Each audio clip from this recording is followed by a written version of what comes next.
Welcome to the One-on-One with the Experts interview series.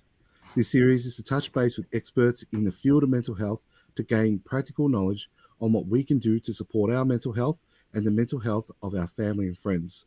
I'm Luke Lettet, Student Wellbeing Counsellor at Buckley Park College, and I'm joined with a very special guest, Joe Pane. Just to give you some insight into Joe, Joe has degrees in both psychology and sociology. Over the last 14 years has trained over 6,000, which is a crazy number, behavioral mindset coaches on behalf of the largest coaching school in Australasia, and they're called the Coaching Institute. Check them out. They've got some great content. Joe's clients have ranged from multinational corporate groups through to more intimate personal groups. Joe's clients have included businesses like Flight Centre, ANZ, Department of Defence, Coles Group, MBM, various school leadership groups, which has been really cool, and so many more. Way too much to list all of them here. Joe is the creator of the emotional fitness model and delivers this program through workshops and online training platforms, which is really what we want to talk to him about here today. And I'm really excited to talk about that. On top of all that, he has his own podcast, which I strongly recommend that you guys check out because there's so much gold in it, and that's called Insights. Definitely check that out. You can get that pretty much anywhere. I'd like to welcome you, Joe. Thank you so much for spending some time with me today. Thanks, Luke. I appreciate you inviting me. It's great. Yeah, it's been a while since we've had a chance to have a real good chat, but really love to know more about your emotional fitness model and sort of what that looks like and how people can access it and all that sorts of stuff. Yeah, well, the emotional fitness framework that has been created really over the last, it's probably an accumulation of the last 15, 16 years of work. So fundamentally what it is emotional fitness can be measured by the quality of our relationship with uncertainty. That's how I define it. And there are pretty much, 5 key areas of focus. So you've got the focus state, the focus on life stages, perspective, our values, or what I call our emotional compass, emotional flexibility, and then there's another category that sort of relates to emotional flexibility that's part of the emotional fitness framework. So, but essentially it's the quality of our relationship with uncertainty, which unfortunately in a lot of instances, not many of us, most people are not really taught how to improve their relationship with uncertainty and what uncertainty actually means. So, it's a fascinating conversation, I find. Yeah, absolutely. I love that you're bringing forward that relationship with uncertainty. I feel like that's sort of one area that nobody really talks about at all. But we talk about all the other things that go around uncertainty, if that makes sense to you. How can somebody manage their uncertainty or their relationship with uncertainty? Yeah, it's a big question. So in the human condition, we have, obviously we have our belief systems. And another way of looking at what our beliefs actually are, our beliefs are what we believe is true in terms of the correlation between two things. So for example, I've got my phone and a glass here. So if I have a belief system that correlates phone to glass, meaning that I need to have a glass of water in order to make a phone call. If I correlate that together and I find enough evidence of that in my environment, this becomes a belief. And after a while, it becomes like a conditioned response that, every time I need to make a phone call, I need the glass of water. Without the glass of water, I can't make a phone call, which of course is not true. But in the silliness of that example, it shows us how we actually develop our construct of the world. So we have all these correlations. Now, unfortunately, a lot of people correlate uncertainty with fear. And when you correlate uncertainty with fear, it's a fancy way of saying anytime something unknown comes, we either get frightened or we shrivel away or we avoid taking responsibility or we hide or we don't have a great way of dealing with it. And uncertainty, of course, can happen on many different levels. So, but what's fascinating, Luke, is that and often a lot of my trainings, I actually share with people how if we just model what nature's doing, how a tree grows, how a wave folds onto the beach, it can teach us so much about life. And when it comes to uncertainty, what's interesting is in nature, that when nature, whether it's an insect, an animal, a plant, a tree, or whatever, when something in nature comes across an obstacle, which in life we call an uncertainty, the obstacle is the requirement for that plant or that insect or that whatever is alive in nature, is it needs the obstacle in order to grow. The obstacle becomes the pathway to growth. So nature teaches us that really uncertainty should be correlated with growth. Now, that's one element of it. The other element of it is that in life, when we are in an uncertain space, the end of a relationship, shutdowns, all the stuff that's been going on in the world around COVID, whether it's, a career coming to an end or something that's got a high degree of unfamiliarity to it, the last thing you want when you're in the middle of a dark tunnel called uncertainty, the last thing you want is for someone to say to you, oh, you're growing. The truth is that the growth comes later. It's like after we've gone through those uncertain times, the growth comes later. So I just thought I'd, on a macro meta kind of level, is share that with you, because I think that when we start thinking like nature, we align ourselves to the natural way of being. So as far as I'm concerned, if nature says that uncertainty is correlated with growth, then that's what I want to correlate uncertainty to in my life, rather than correlating it with fear, which is fear is just simply an echo of all of the other correlations that we've made up in the past that have been conditioned into us by something outside of us. Yeah, absolutely. I love the way you've put that together in terms of, we're looking at uncertainty and people correlate that with fear, and how fear then ends up driving all of our decisions and our connections with our close friends and family. And now all of a sudden we sort of expand our fear, and now people are building and eating off our fear. Does that make sense? Yeah, absolutely. And the other thing to take note of is that when we are in fear mode because of something unknown, also physiologically, our body prepares itself for, fight or flight kind of situation, which is unsustainable energetically. Now, for blood to go into the limbs, so we're ready to run away from the fear, which is what happens whether we're running away from something physically or whether we're running away from something psychologically, the body doesn't recognize the difference. It still responds and reacts in the same way. And what that does is it takes blood away from key crucial areas of the brain that we need in order to think clearly. Yeah. So when we're in a panic or a fear, if we turn up the panic big time, we can't think straight. It's like if I'm trying to put this mouse into this glass and I'm in fear, I tend to jiggle it and make it all shaky and everything because I'm in this fear mode. My brain's not thinking because there's not enough blood going in there, so I can't think clearly. So one of the things I want to share with you is that when we're in the space of the unknown, is sometimes, well, not sometimes, I think a lot of the time, we need to, really chunk up, or that's a fancy way of saying start thinking of the big picture.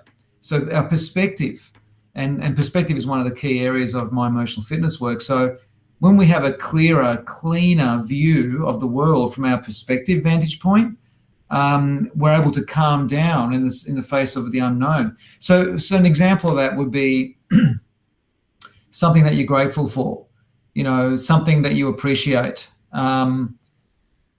a relationship or a connection with someone where you can actually reach out and just talk about whatever you want with that particular person. There are lots of ways to reset perspective. We can also go for a walk around the block. We can go for a run. We can go for a bike ride. We can go for a swim. We can, whatever it is that we can do with our physical bodies. So moving our physical bodies, moving our mind through conversation, moving our mind through changing what we're focusing on. So we can focus on gratitude FM or we can focus on fear FM. Just like a radio station, we can't focus on more than one at the same time. Because whilst you're focusing on love, you won't notice the fear. Whilst you're focusing on appreciation, you won't notice the difficulties that you're having. And this is not about denial. This is just simply about managing your mind and what you allow it, what attention you allow it to be grabbed by. So that's one of the ways that you can get out of, not get out of, that's not the right word, how you can manage uncertainty.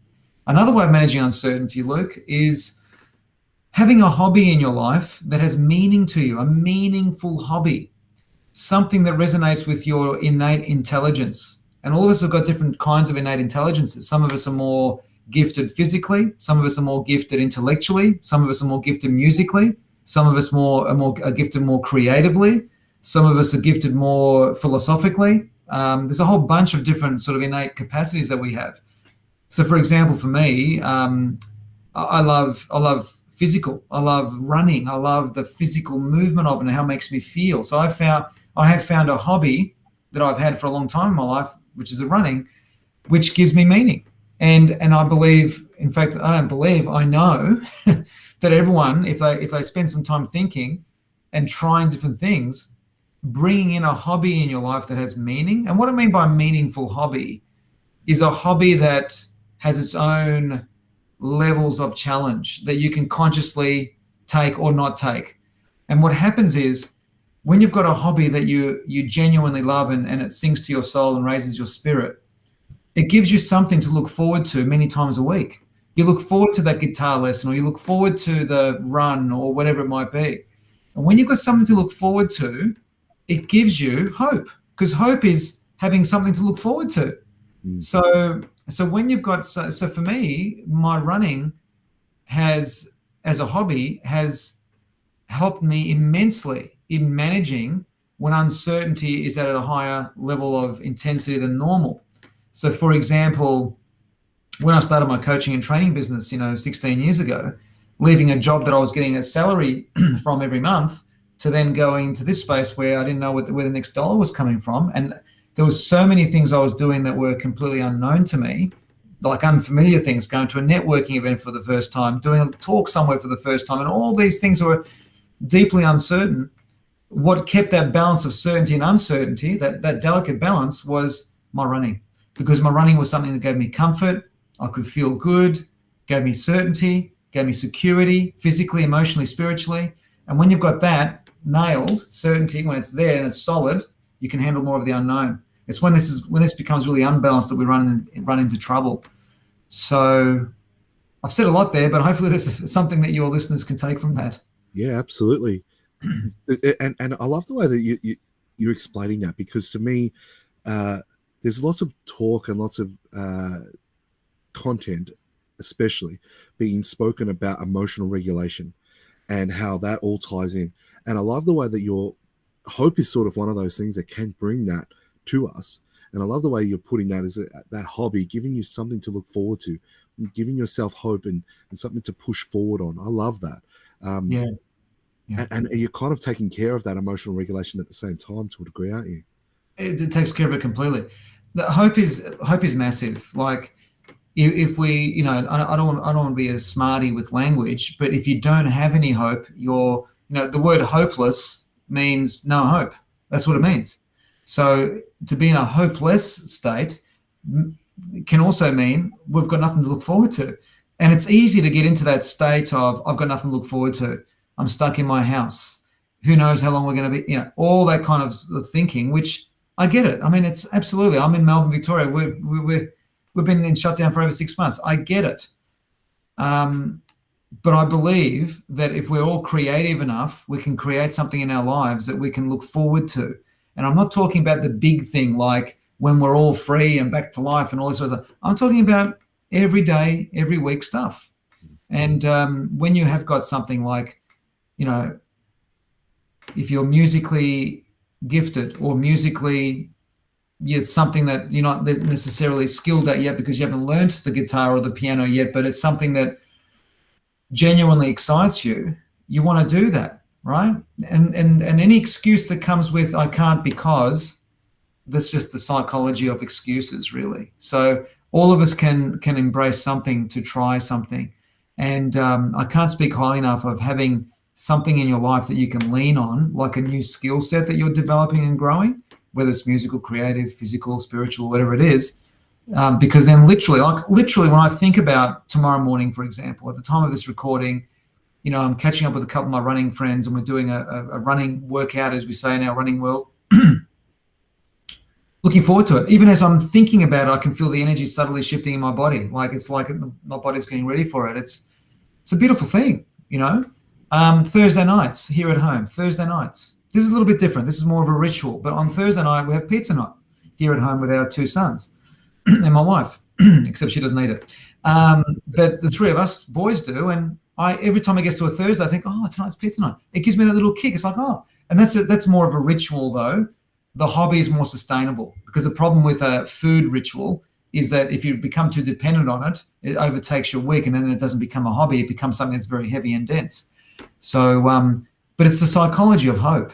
You know, in positive psychology, they say that hope is having a positive expectation of the future, which I appreciate. But I think the definition of just having something to bloody look forward to is so important. And I can't see how anyone, using your language, Luke, can emotionally regulate themselves if they've got nothing to look forward to. So there's always got to be something, and you've got to do it in a very sustainable, resourceful way. And I think having a hobby that sings to your soul is a gift, a great gift to give yourself. Yeah, absolutely. Absolutely.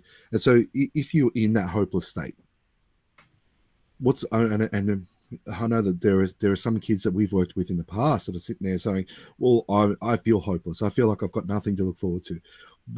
And I don't have hobbies that really interest me.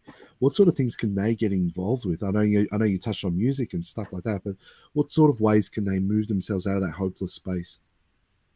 Well, I think the primary thing is to move your body. So that's a good question, Luke, because I remember many years ago I was running this this personal development seminar thing that I was doing.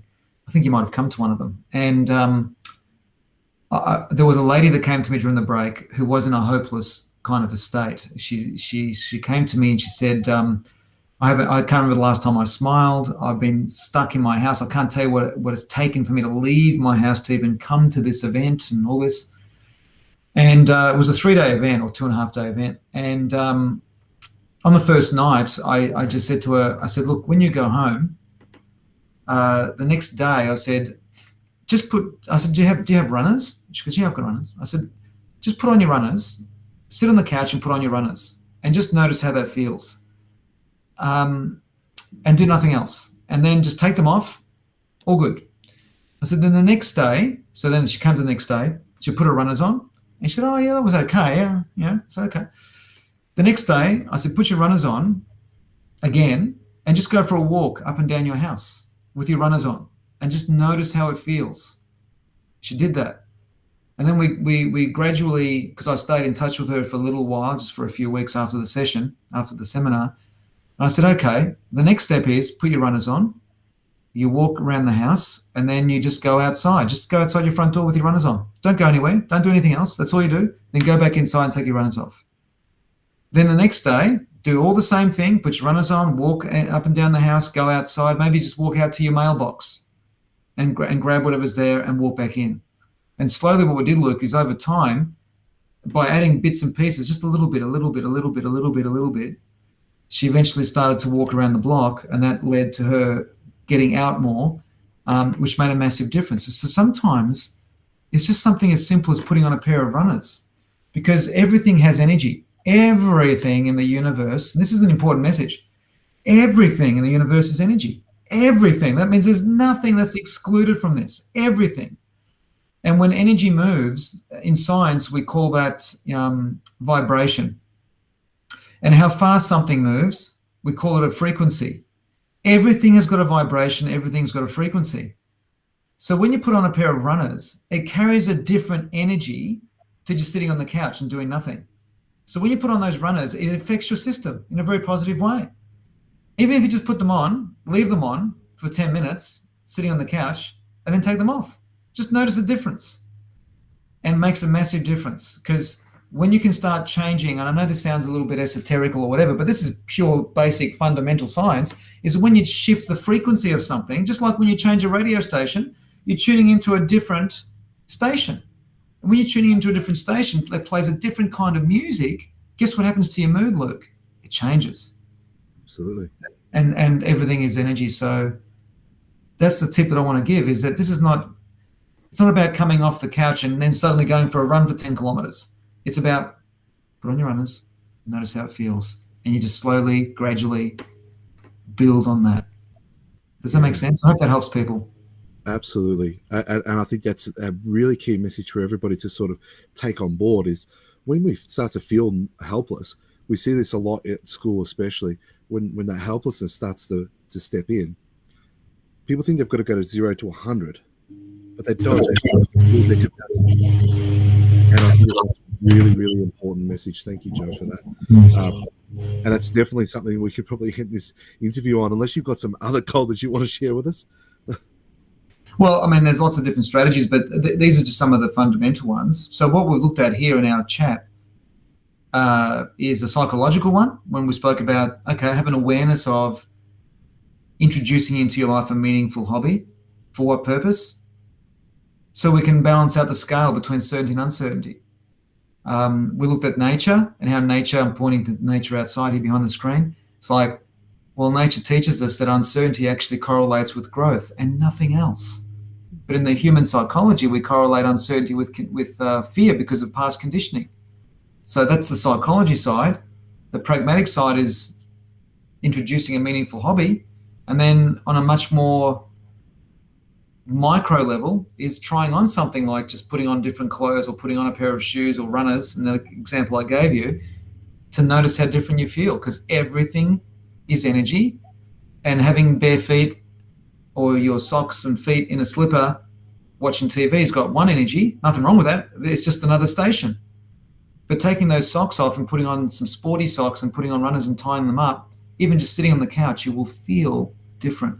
So I hope these little tips make a difference to somebody.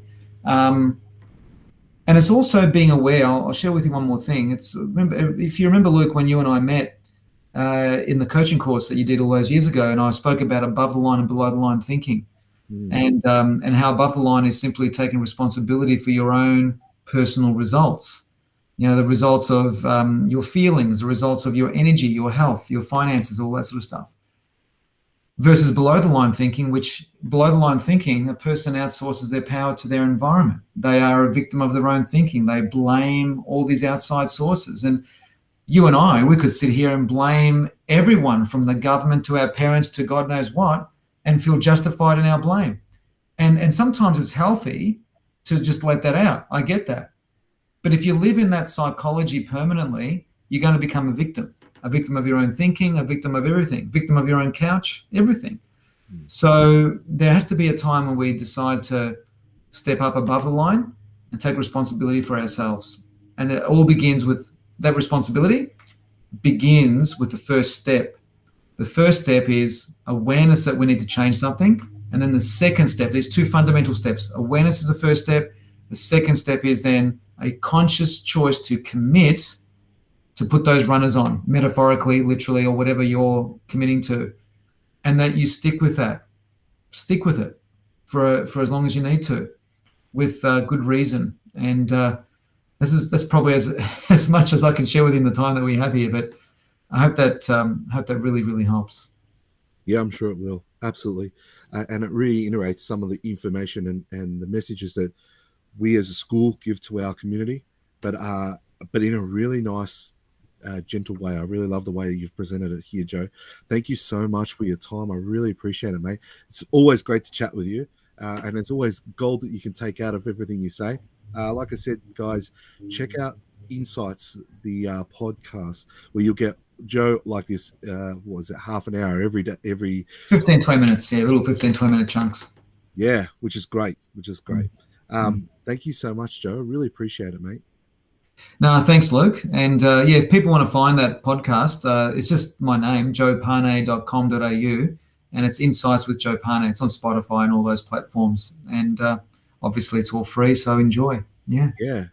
And we'll put a slide for this and how you can contact Joe with all of his great content, his website, and if someone does want to have a a brief chat about extenuating circumstances, they're welcome to reach out to me. So awesome. Thank you so much. Thank you so much. You be careful. You offering that, you could have 1,000 kids calling you. Well, if that's the case, then I can't. But we'll see how it goes. Yep.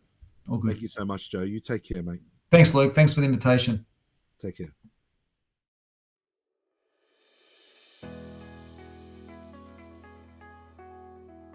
If you would like to learn more about the amazing work Joe does, check out the contact details on your screen now.